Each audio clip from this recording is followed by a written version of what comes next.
आज के पॉडकास्ट में हमारे गेस्ट हैं इंस्पेक्टर जनरल ऑफ पुलिस प्रसन्न कुमार खमेसरा जी। इन्होंने राजस्थान पुलिस में 35 साल की सर्विस में लॉ एंड ऑर्डर बनाए रखते हुए क्राइम और कम्युनल वायलेंस जैसी चुनौतियों का सामना किया। इस पॉडकास्ट में आपको बहुत सारी इंस्पिरेशनल बातें सुनने को मिलेगी और ये भी कि कैसे उन्होंने अपने प्रोफेशनल और पर्सनल लाइफ के बीच में बैलेंस रखा। म्यूजिक के प्रति उनका पैशन बहुत जबरदस्त है और म्यूजिक ने ही उन्हें सृजन द स्पार्क की को फाउंडेशन के लिए इंस्पायर किया, जो इमर्जिंग आर्टिस्ट को प्लेटफॉर्म देता है। इसके साथ ही उनका इंटरेस्ट स्पोर्ट्स, आर्ट्स और लिटरेचर में भी है। बहुत छोटी उम्र में ही उन्होंने बहुत सारी बुक्स और नॉवल पढ़ डाले थे। So without further delay, let's start the podcast.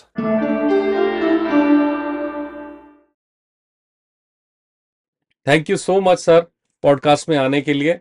आपने अपने अपने क्षेत्र में अब जहां भी आपकी पोस्टिंग हुई उस लेवल पे आपने एडमिनिस्ट्रेशन को संभाला है, लॉ एंड ऑर्डर को संभाला है, और तो मुझे लगा कि पॉडकास्ट में क्यों ना आपको इनवाइट किया जाए, जिससे कि हमारा जो ऑडियंस है, जो यूथ है, आपसे इंस्पायर हो।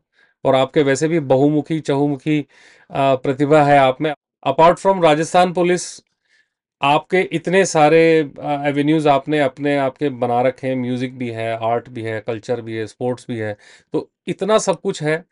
तो उसमें मेरा पहला सवाल ये है कि आपको कब ये आइडिया आया कि पुलिस फोर्स भी ज्वाइन करनी है? अमित जी, सबसे पहले तो आपको बहुत बहुत धन्यवाद कि आपने मुझे इस पॉडकास्ट के लिए याद किया।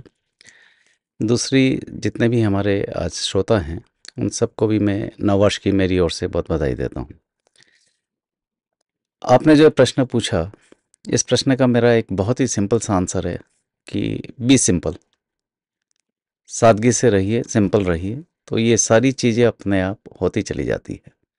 और जो आपने कहा कि मुझे पुलिस फोर्स में आने की प्रेरणा और कैसे किस तरीके से मैं इसमें आया, देखिए हमारा जो फैमिली बैकग्राउंड है वो बैकग्राउंड एंटायरली डिफरेंट रहा है।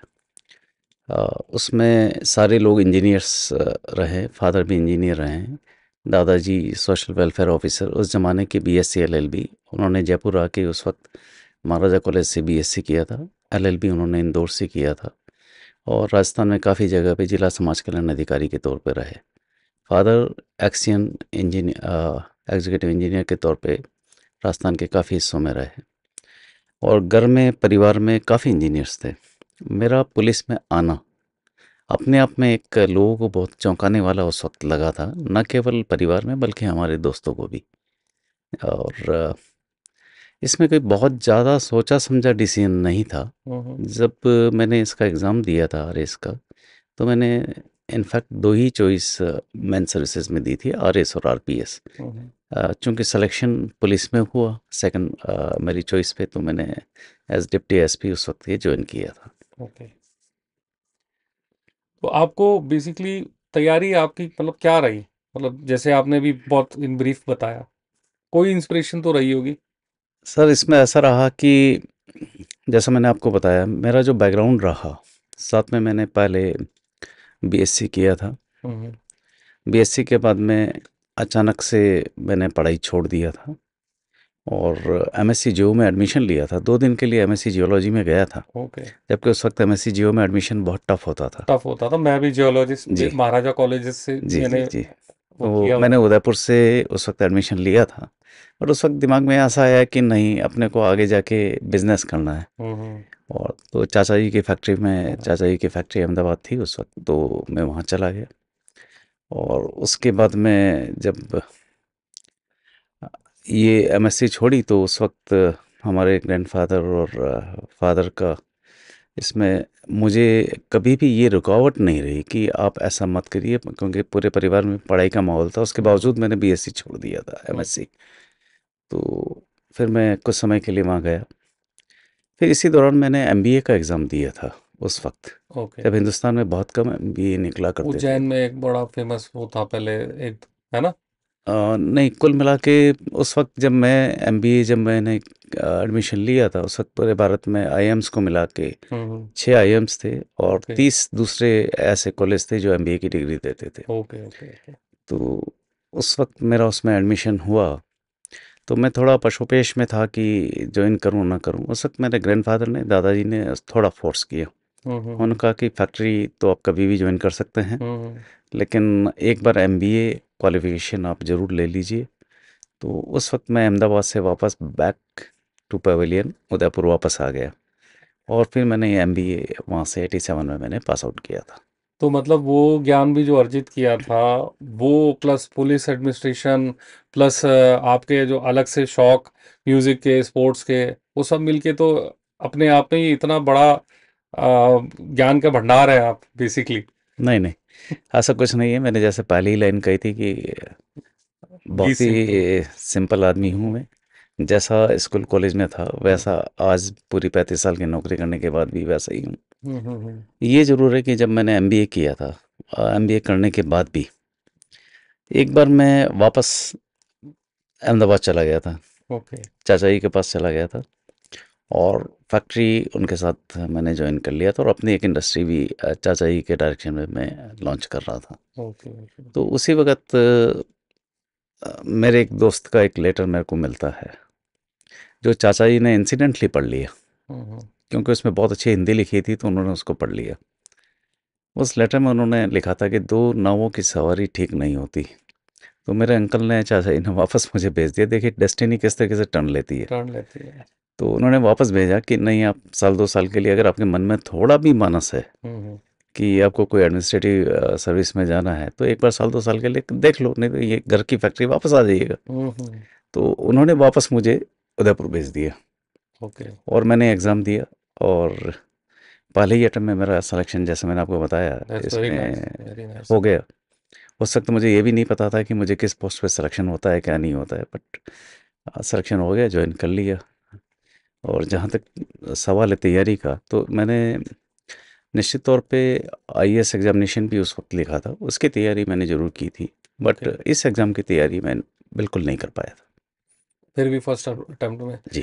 वही वही है कि जो पहले वाली पढ़ाई है, एमबीए का जो मैनेजमेंट स्किल है, वो सारा ऐड ऑन होके बहुत बेनिफिट रहा आपको उसमें। जहाँ तक मैं सोचता हूँ कि एमबीए की पढ़ाई, क्योंकि मेरे उसमें और इसमें पेपर मैंने लिए थे, दो तो हिस्ट्री के पेपर लिए थे, पॉलिटिकल साइंस लिया था, और पब्लिक हम्म। एडमिनिस्ट्रेशन लिया था। हम्म। इसमें हिस्ट्री चूँकि मेरी आईएएस में जो मैंने तैयारी की थी उसमें मैंने लिए थे, तो उसकी तैयारी मेरी डेफिनेटली उस हिसाब से हो रखी थी। हम्म। बट पॉलिटिकल साइंस और पब्लिक एडमिनिस्ट्रेशन की मैं कभी तैयारी कर नहीं पाया था। हम्म। इन जनरल जैसा आपने कहा कि अपनी स्टडी का, लेकिन इसमें सबसे बड़ा योगदान जो मैं मानता हूँ, और मैं इसके लिए आज के जनरेशन को भी ये चीज़ कहना चाहूँगा, कि मैं जब दूसरी तीसरी क्लास में जब पढ़ता था, तब से आप ये कह दीजिए कि बिना किसी पर्पस के हम्म। या कोई स्पेशल इंटेंशन के हम्म। इन सब एग्ज़ाम्स की तैयारियां होना तब से ही चालू हो गई तब थी। से ही हो गई थी। ओके। क्योंकि मुझे पता नहीं था कि मुझे फ्यूचर में कोई एग्ज़ाम देना है, हम्म। लेकिन जो अपने लिखने पढ़ने का जो शौक़ था, आप आश्चर्य करेंगे, उस ज़माने में मैं जितने भी मैगज़ीन्स आती थी, जितने भी अखबार आते थे, तीसरी चौथी क्लास ऑनवर्ड्स हम्म। सारी पढ़ा करता था। थर्ड क्लास चाहे से, illustrated second third weekly class हो, से, जी वेरी जी जी, वेरी नाइस। चाहे इलस्ट्रेटेड वीकली हो, धार्मिक हो, साप्ताहिक हिंदुस्तान हो, नंदन हो, पराग हो, हम्म। चंदा मामा हो, इंद्रजाल कॉमिक्स हो, ओके। अखबारों में दैनिक हिंदुस्तान, नवभारत टाइम्स तो था ही, छठी ऑनवर्ड्स हमारे घर में इंग्लिश का अखबार भी जैसे आया करता था, हम्म। तो इंडियन एक्सप्रेस है, टाइम्स ऑफ इंडिया है, ये जितने ही अखबार है, तो हम्म। ये जो बचपन से ही जो पढ़ने का रहा। और एक और आपको सुनने में आज की तारीख में आश्चर्य होगा, 72, यानी उस वक्त मैं 8 साल का था, तब हम्म। से मैं बीबीसी लंदन सुनना शुरू कर दिया था, रत्नाकर ओके। भारती और इनको ओके। मैं ओके। सुनना शुरू कर दिया था। तो ये जो एक नॉलेज गेन जो अपने आप ही होता चला गया, वो इन सब एग्ज़ाम्स में मुझे कभी कंपटीशन मास्टर और कंपटीशन सक्सेस रिव्यू जैसी मैगजीन्स देखने का कोई ज़रूरत नहीं पड़ी, जरूरत ही नहीं वो। पड़ी भी नहीं कभी हम्म। मुझे ज़रूरत, और मैंने देखी भी नहीं वो। हम्म। एक इनबिल्ट वो होती चली गई, और वो इन एग्ज़ाम्स में काफ़ी काम आई, और यही मैं आज की जनरेशन को भी कहना चाहूँगा। मेरे मेरे दो सवाल आपने खुद ही स्वयं ही कवर कर लिए हैं, दैट्स वेरी नाइस। क्योंकि ये मैं पूछने भी वाला था कि यूथ के लिए क्या इंस्पिरेशनल आप बताना चाहेंगे। अब मैं, चूंकि सिंस आप जिस पोस्ट पे रहे इतने साल, आपने राजस्थान पुलिस को दिए, तो कभी बहुत ऐसा जो आपको लगता हो टफ डिसीजन मेकिंग कोई चीज़ रही हो, कुछ ऐसे इंसिडेंट्स जो हो चुके हैं, बुक्स में ऑन रिकॉर्ड्स भी हैं, वो कुछ आप बताना चाहें तो पीपल विल मोर इंटरेस्टेड। देखिए, जहाँ तक ऑफिशियल लाइफ का सवाल है, 35 साल में करीब मैं 90% से ज़्यादा समय as DYSP, as additional SP, as SP, as DIG और एज IG फील्ड में ही रहा। हम्म। और उसमें काफ़ी चैलेंजिंग जिलों में, रेंज में भी रहने का मौका मुझे मिला है, जिसमें चित्तौड़गढ़ SP के तौर पे करीब मैंने 4 साल 8 महीने के तौर पे काम किया, जो अपने आप में काफ़ी अलग चीज़ है। हम्म। और बाद में एडिशनल कमिश्नर जयपुर प्राइम भी मैंने काम किया, then IG Bharatpur, IG Kota, then IG crime.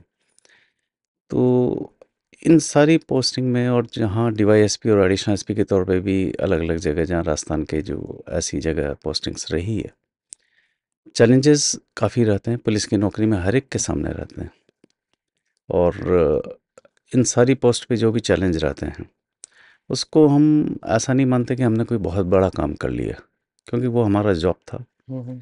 उस जॉब को हमने अच्छी तरीके से करने की एक कोशिश की, और उस कोशिश के तहत अगर क्राइम कंट्रोल रहा, लाइन ऑर्डर मेंटेन रहा, तो इसमें जनता का सहयोग, हमारे नीचे जो हमारा जाब्ता रहता है, जो हमारे हाथ पांव होते हैं, उनका कोऑपरेशन, और हमारे ऊपर वाले अधिकारियों का मार्गदर्शन, ये सब मिला के अ, बेहतर पुलिस को जनरेट कर पाते हैं।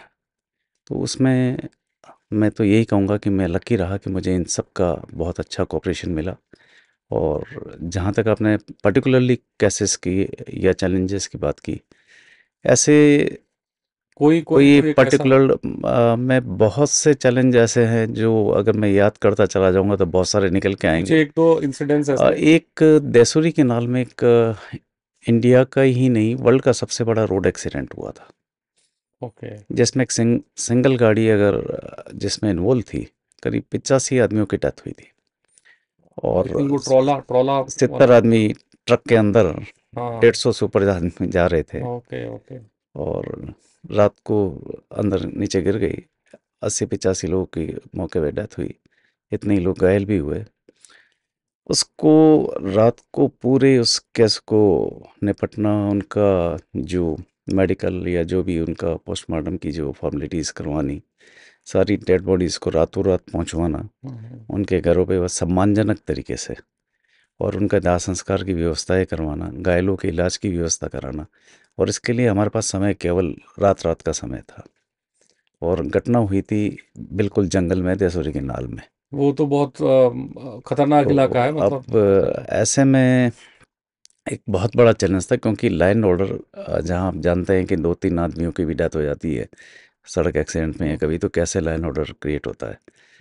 तो उस चैलेंज को हम लोग ने बहुत, एक कहना चाहिए कि वैसे दुखद घटना है, काफ़ी दुखद घटना है, लेकिन सुबह 6 बजे तक हम सारी व्यवस्था कर चुके थे, और तत्कालीन CM भी सुबह 9 बजे दाह संस्कार में काफ़ी जगह शामिल हो पाए थे। और जहाँ सारी चीज़ आनी थी, और उसमें एडमिनिस्ट्रेशन की एक अच्छी भूमिका मानी गई कि एडमिनिस्ट्रेशन ने बहुत अच्छी तरीके से इसको किया, तो ये एक ऐसा चैलेंज है। ऐसे ही कहीं कम्युनल इंसिडेंट्स काफ़ी रहे हैं, जहाँ हमें अब एकदम momentary decision, split of the second में डिसीजन लेने होते हैं, तो ऐसे डिसीजन लिए गए। बहुत सी जगह कम्युनल इश्यूज रहे, बहुत से क्राइम के ऐसे बड़े बड़े केसेस हुए हैं, जिनको भी सॉर्ट आउट करना हमारे साथियों की मदद से, तो ऐसे बहुत से केसेस रहे। तो उसमें तो क्राइम के सीन में तो फॉरेंसिक और वो सारी चीजें आ जाती है आपकी। एवरीथिंग। एवरीथिंग। इतना हाई प्रेशर जॉब है आपका, उसमें वर्क लाइफ कैसे बैलेंस करते हैं? आई मीन टू से वर्क लाइफ और अपनी प्रोफेशनल लाइफ और पर्सनल लाइफ को कैसे बैलेंस करते हैं? सर, इसमें सबसे बड़ी ज़रूरी बात ये रहती है, जो मैं महसूस कर पाया, कि ऑफिस का जो अपना तनाव है, स्ट्रेस है, वो तो रहेगा ही रहेगा। और कभी लाइन ऑर्डर, क्योंकि मैं फील्ड में ही रहा, तो रात को 2 बजे भी अगर कोई फ़ोन आता था, 3 बजे फ़ोन आता था, तो पहली घंटी पे उठाने की एक आदत डाली हुई थी। अब उसमें हर वक्त ये तनाव तो रहता ही था कि यार रात को फ़ोन आया है, इसका मतलब कहीं ना कहीं कुछ गड़बड़ हुआ गड़बड़ हो है। गई तभी आया। तो ये स्ट्रेस हमेशा मौजूद रहा, और स्पेशली जहाँ कम्युनली सेंसिटिव इलाके थे, तो वहाँ तो ये आए दिन की चीज़ें रहती थी। लेकिन अब उस तनाव को अपनी पर्सनल लाइफ पे कैसे ना लिया जाए, ये सबसे महत्वपूर्ण बात थी। जब ऐसी कभी भी घटनाएं होती थी तो हम 2 दिन 4 दिन 5 दिन, जब तक लॉ एंड ऑर्डर पूरा निपटता नहीं था या क्राइम का अगर कोई इशू है, वो क्राइम अगर सॉर्ट आउट नहीं होता था, हम्म, तो हम लोग लगातार लगे रहते थे। बट घर पे कभी भी उन केसेस को हमने डिस्कस नहीं किया। बस बस। और जहाँ जैसे समय मिला तो अपनी दूसरी एक्टिविटीज़, जैसा आपने जाना ही है, तो उन सारी एक्टिविटीज़ में अपने आप को इन्वॉल्व करके रखा, तो वो जो तनाव है प्रोफेशनल लाइफ का, वो वो कभी हमसे दूर हो। व्यक्तिगत लाइफ में आ नहीं पाया। वहाँ से आए, ऑफिस से आए, तनाव में रहे 3 दिन 4 दिन 5 दिन, या डेली जो भी कोई स्थिति बनी, आके एक तलत महमूद को सुन लिया, हम्म। तो आप बहुत पूरा अच्छा। इंटायरली डिफरेंट हो जाते हैं। और दूसरी चीज़, हमारे बच्चों में और परिवार में उन कभी, क्योंकि हमने ये चीज़ डिस्कस नहीं की, तो उन लोग को तो अभी पता भी नहीं, बच्चों को भी जो आज अपने अच्छे अच्छे करियर में हैं, कि क्या पुलिस का सिस्टम, मतलब अधिकारी कौन कौन से रैंक के होते हैं। इवन उनको शायद ये भी ध्यान नहीं होगा कि मेरी वर्दी में कितने वो स्टार लगते हैं, किस पोस्ट पे क्या लगते थे, क्या नहीं लगते थे। तो घर में माहौल वो वाला नहीं रखा नहीं गया, रखना है। तो उससे अपने आप ही काफ़ी चीज़ें और ठीक रही। और फिर अच्छे लोगों के बीच में उठना बैठना, कभी खिलाड़ियों के साथ, कभी संगीत के लोगों के साथ, कभी आर्ट एंड कल्चर वालों के साथ, तो अपने आप में ये चीज़ एक ऐसी बनती चली गई कि जिसके लिए, और अच्छे लोगों के साथ मिलने में कभी कोई दिक्कत नहीं रही। जनता के जो भी अच्छे लोग थे वो फ्रीली मिल सकते थे। हम्म। सृजन कब किया आपने? ये 2013-14 के अंदर बैठे बैठे अचानक ख्याल आया था, हम्म। और कुछ दोस्तों को बुलाया, बैठ के एक चर्चा करी कि हमें क्यों नहीं, क्योंकि तब महसूस किया था हमने कि नए संगीत, जो फ़िल्मी संगीत है, उसकी तरफ तो लोगों का बहुत अट्रैक्शन है, और उनको बढ़ावा देने के लिए भी काफ़ी संस्थाएँ हैं। हम्म। लेकिन अपने हिंदुस्तानी संगीत को, हिंदुस्तानी दूसरे आर्ट विधाओं को आगे बढ़ाने के लिए थोड़ी कहीं न कहीं कुछ कमी है। नए आर्टिस्ट को उस क्षेत्र में हम्म। आगे लाना, पुराने आर्टिस्ट का सम्मान करना, और हमारी नई पीढ़ी इन सब चीज़ों से बराबर आगे वाकिफ़ रहे। तो इस इंटेंशन के साथ में सरिंदर स्पार्क का कुछ दोस्तों के साथ में शुरुआत की गई थी हम्म। 2013-14 में। Is it limited only to classical music, या थोड़ा सा ब्रीफली आप उसको? नहीं सर, इसको हमने, इसका एक्सपांशन प्रैक्टिकली संगीत की हर विधा में रखा है। हम्म। जैसे सरिंदर स्पार्क का जो पहला बड़ा प्रोग्राम जब हमने किया था, हम्म। तो वो मुशायरे से किया था। ओके। बड़ा प्रोग्राम जो जनता के लिए बड़ा प्रोग्राम हुआ था, हम्म। उसमें देश देश के तमाम बड़े शायर, जैसे अहमद फराज साहब है, वसीम बरेलवी साहब है, शकील आज़मी साहब है, हसन कमाल साहब हैं, ये सारे ऐसे बड़े बड़े शायर आए थे। हम्म। और उसके बाद में लगातार जो हमने सरिंदर स्पार्क के जो अलग अलग चैप्टर्स के जो कार्यक्रम रहे हैं, हम्म। इसमें न केवल संगीत, फिल्मी संगीत पुराना वाला, बल्कि नए वालों को भी, नए आर्टिस्ट को भी हम बढ़ावा दे रहे हैं। ऐसा नहीं कि जो आज जो गा रहे हैं वो कोई गलत गा रहे हैं या हम्म। खराब गा रहे हैं, हम्म। उनको भी हम समय समय पे मौका देते हैं, और उनको भी बुलाते हैं, उनको भी रूबरू कराते हैं, हमारी जनता जो नई ऑडियंस है उनको भी। हम्म। लेकिन गज़ल, पुराना संगीत, क्लासिकल नृत्य, इन सब चीज़ों पे art, literature and even social work में भी सरिंदर स्पार्क कहीं न कहीं इन्वॉल्व रहता है। Very nice, very nice. अब आपके पॉइंट ऑफ व्यू से म्यूजिक कितना रोल अदा करता है यूथ को जोड़ने, मतलब क्या म्यूजिक, आपके आपके पॉइंट ऑफ व्यू से म्यूजिक क्या इम्पैक्ट डालता है नए यूथ के? देखिए, अभी आपने दिलजीत दोसांझ के कार्यक्रमों के बारे में सुना ही होगा, देखा ही होगा। हम्म। क्या इलेक्ट्रीफाइंग इफेक्ट उसने यूथ पे रखा है। हम्म। अब मैं ये नहीं कहता कि वो इफेक्ट अच्छा रहेगा, बुरा रहेगा, लेकिन इफेक्ट है।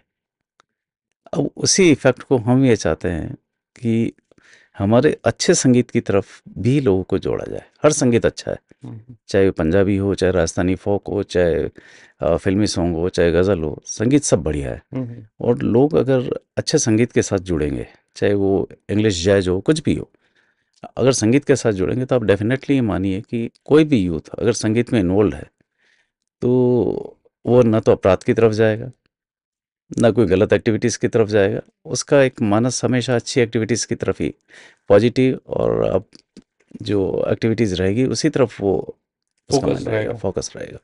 जैसे यूथ को आप हमेशा रिकमेंड करते हैं कि बुक्स पढ़नी चाहिए, तो कोई ऐसी पर्टिकुलर बुक है जिसका इन्फ्लुएंस सबसे ज़्यादा आप पे रहा हो? कभी कभी मैं ये बात कहता हूँ तो कुछ लोगों को आश्चर्य भी होता है, लेकिन एक पढ़ने का जो शौक़ रहा और उस शौक़ के तहत जो किताबें और पुस्तकें जो पढ़ी गई, वो आदमी का लाइफ टाइम को फ्रेम करने के लिए बहुत महत्वपूर्ण रहती है। तीसरी चौथी क्लास ऑनवर्ड्स मैंने सब किस्म के साहित्य को पढ़ना शुरू कर दिया था। आज की तारीख में थोड़ा आश्चर्यजनक ये सारी चीज़ें हैं। आचार्य चतुर्सेन शास्त्री के गोली वगैरह मैंने तीसरी चौथी में पढ़े थे। ओके। और प्रेमचंद, जैनेंद्र, यशपाल, अज्ञे, इन सबको मैंने 10वीं तक करीब करीब पढ़ लिया था सभी को। वृंदावन लाल वर्मा है, भगत चरण वर्मा है, और इवन आचार्य हजारी प्रसाद द्विवेदी, महावीर प्रसाद द्विवेदी साहब के जो हिंदी साहित्य पे जो उन्होंने काफ़ी कुछ लिखा है, उनको, काव्य में विद्यापति और इनको, जयशंकर प्रसाद को, इन सब को, कमायनी को मैंने 9वीं 10वीं में पढ़ा था। इसी तरीके से जो मेरे पे जो एक जिसका प्रभाव अलग अलग रूप में इन सारी बुक्स का तो रहा ही। अब जैसे यशपाल का मैं दादा कामरेड जब मैंने पढ़ा था तब मैं 7th क्लास में था। शेखर एक जीवनी पढ़ते हुए मैं 9th क्लास में था। तो उन चीज़ों से काफ़ी एक पढ़ने में और लाइफ को इन्फ्लुएंस करने में, और सबसे ज़्यादा मेजर इम्पैक्ट जो मेरे ऊपर रहा वो प्रेमचंद का रहा। प्रेमचंद के, चाहे अपने गोदान हो, गबन हो, रंगभूमि हो, कर्मभूमि हो, ये सारी, और जो उनकी जितनी भी मानसरोवर की जो कहानियाँ हैं, उन सब कहानियाँ आज भी जीवित लगती है। आज भी होरी का पात्र जो है गोदान का, वो वैसा का वैसा लगता है। गांव में आप कहीं जाएंगे तो मिल जाएंगे।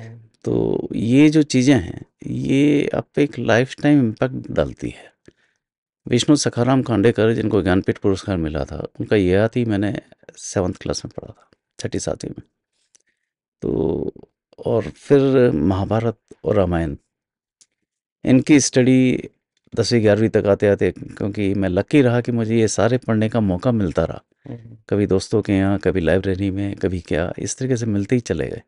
और ये इन मौक़ों का आज मैं मानता हूँ कि मेरे लिए बहुत एक ऐसा थाती रही, मेरे लिए बहुत महत्वपूर्ण योगदान रहा है कि जो हमारे दोस्त लोग थे या जो परिवारजन थे, उन्होंने इस चीज़ को हमेशा बढ़ावा दिया कि आप पढ़ते रहिए, खेलते रहिए, जो भी आपकी इच्छा है करते रहिए, बट पढ़ाई भी ठीक करते रहिएगा। तो पढ़ाई में भी मैं फर्स्ट आता चला गया था। तो सर, म्यूजिक हमेशा इंस्पिरेशन रहा, और इसी इंस्पिरेशन के लिए एक मैसेज उस्ताद पद्मश्री उस्ताद अहमद हुसैन, पद्मश्री उस्ताद मोहम्मद हुसैन अपने पॉडकास्ट के लिए बोलने वाले हैं। That's great. बहुत अच्छे, बहुत अजीज हमारे। रेस्पेक्टेड प्रसन्न कुमार खमेसरा साहब, जिनको सारे कलाकार बड़ा प्यार, इज्जत, मोहब्बत देते हैं और वो उनकी बड़ी इज्जत करते हैं, ये सच्चाई है। क्योंकि जब से हम सुरंजन स्पार्क से जुड़े हैं, यकीन मानिए, ऐसे ऐसे फनकारों की इज्जत, उनका प्रोग्राम चाहे जयपुर हो और चाहे उदयपुर हो, और आपको ये जान के बड़ी मसरत होगी, खुशी होगी कि इसके इतने सारे चैप्टर हैं, चाहे वो अमेरिका हो, चाहे लंदन हो, या जितने भी विदेश और भी हैं, वहाँ भी आपकी दुआ से सृजन की धूम है। और सृजन की धूम जो हमने महसूस किया है वो इसलिए है कि सच्चे और अच्छे कलाकारों को आप स्टेज देते हैं, वो चाहे बुजुर्ग हों या आज का आदमी हो, और वहाँ आके वो अपने आप को बहुत ही प्राउड महसूस करता है। ये हमने देखा है। ये हमारे लिए फ़ख्र की बात है कि प्रसन्न कुमार खमेसरा साहब और उनकी पूरी टीम ने, यानी सृजन ने, हमें एज ए पैटर्न भी रखा हुआ है। लेकिन पैटर्न्स होना एक अलग चीज़ है, कलाकार के साथ साथ दूसरे कलाकारों से जुड़ना और कलाकारों के साथ बैठ के उसी चीज़ों पे डिस्कस करना, बातें करना, प्रोग्राम कराना या प्रोग्राम करना, ये अपने आप में बहुत बड़ा चैलेंज और बहुत बड़ी मिसाल है। आईपीएस प्रसन्न कुमार खमेसरा साहब के रूबरू हमें बड़ी प्रसन्नता होती है। उनके लिए एक शेर बड़ी अजीब है, ये बंदिशें मोहब्बत की, न तुमने कैद में रखा न मैं फरार हुआ, आपने सबसे बड़ी बात जो हमारे मन की खुशी, मीरा मंदिर में हमें गवा दिया चित्तौड़ में। उसके अलावा श्रीनाथ जी मंदिर में हमारी हाजिरी कराई, तो ये हम इनके हमेशा शुक्रगुजार हैं। और हर कलाकार, हर शायर, सब लोग इनको मानते हैं और मानते रहेंगे। बड़े बड़े प्रोग्राम, सिर्फ म्यूजिकल नहीं, बहुत बड़े बड़े मुशायरे जिनको करने के लिए बहुत बड़ी हिम्मत चाहिए, हौसला चाहिए, इसलिए कि वो एक फील्ड बिल्कुल जुदा है, लेकिन आपने वो भी करके दिखाया। जैसे कि अहमद फराज साहब, वसीम बरेलवी साहब, राहत इंदौरी साहब, और ऐसे ऐसे कलाकारों को बुलाया। और ख़ासतौर से हमारा सौभाग्य ये भी है कि साहब ने हमें मुरारी बापू साहब से रूबरू करा के उनको हमारा गाना सुनाया। एक ऐसे आध्यात्म गुरु, एक ऐसी आध्यात्म अपने आप में आत्मा, जिससे मिलके हर एक आदमी खुश होता है। हमारी खुशनसीबी है कि बहुत पहले आपने हमें उनको हाजिरी दिलवा दी।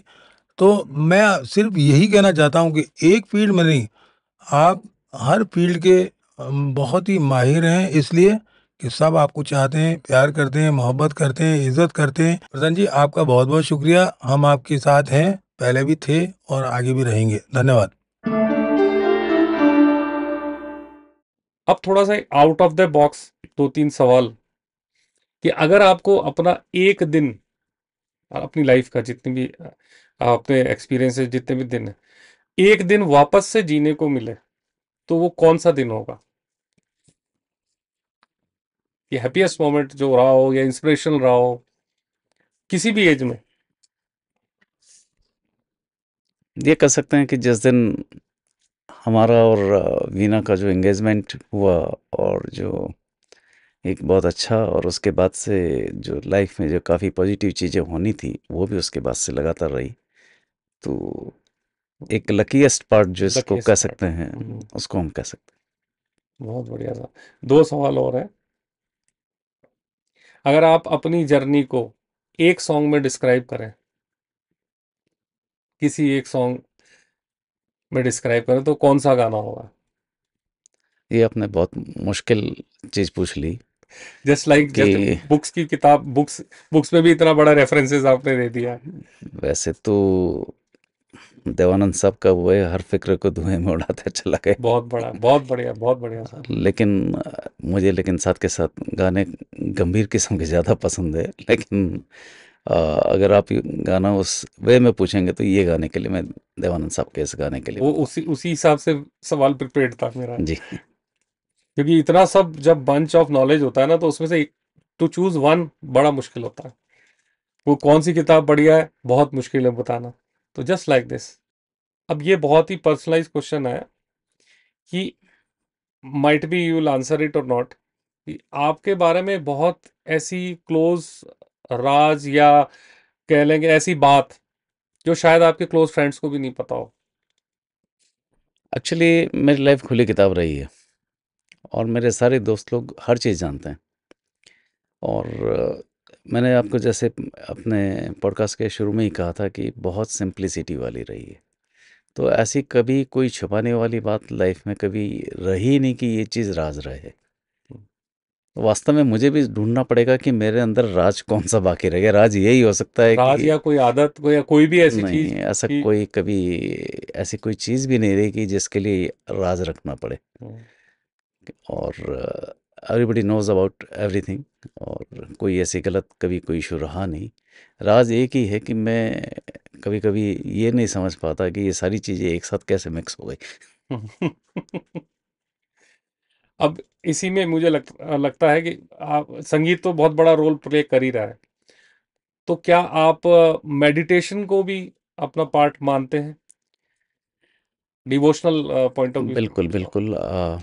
मेडिटेशन, क्योंकि मैं जैन धर्म से बिलोंग करता हूँ, और एक बहुत बड़ी इसमें एक चीज़ है कि अपना ध्यान योग किसी न किसी रूप में रखा जाए।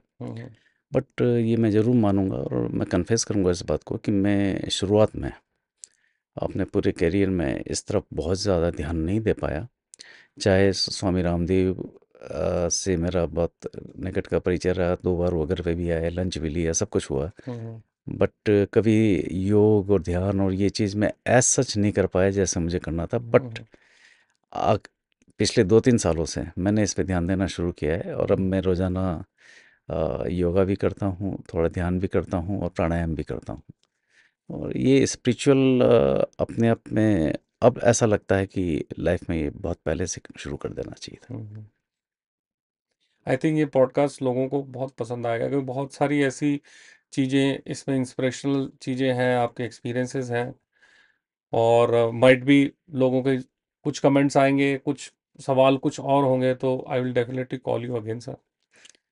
सर मैं बिल्कुल, जैसे आपने ये कहा है और आपने मोहम्मद हुसैन साहब का भी नाम लिया, अब ये मेरा फ़र्ज़ बनता है कि सरिंदर स्पार्क जो आज अच्छा कार्य कर रहा है उसमें हमारी पूरी टीम जहाँ जहाँ भी हैं, जहाँ उसके अध्यक्ष हैं, सेक्रेटरीज़ हैं, जो मेंबर्स हैं, उन सब लोगों का बहुत इसमें मेहनत रहा है। साथ में जो हमारे पैटर्न्स रहे हैं इसमें, अ, उस्ताद मोहम्मद हुसैन साहब उसमें रहे हैं, लेट राजकुमार रिजवी साहब रहे हैं, शैलेश लोढ़ा साहब जो तारक मेहता में जिन्होंने अपना रोल प्ले किया है, वो हमारे पैटर्न रहे हैं। आनंदम शिवमनी हमारे पैटर्न हैं, अनूप जलोटा जी पैटर्न हैं, और रोनू मजूमदार जी जो बहुत अच्छे फ्लोटिस्ट हैं देश के।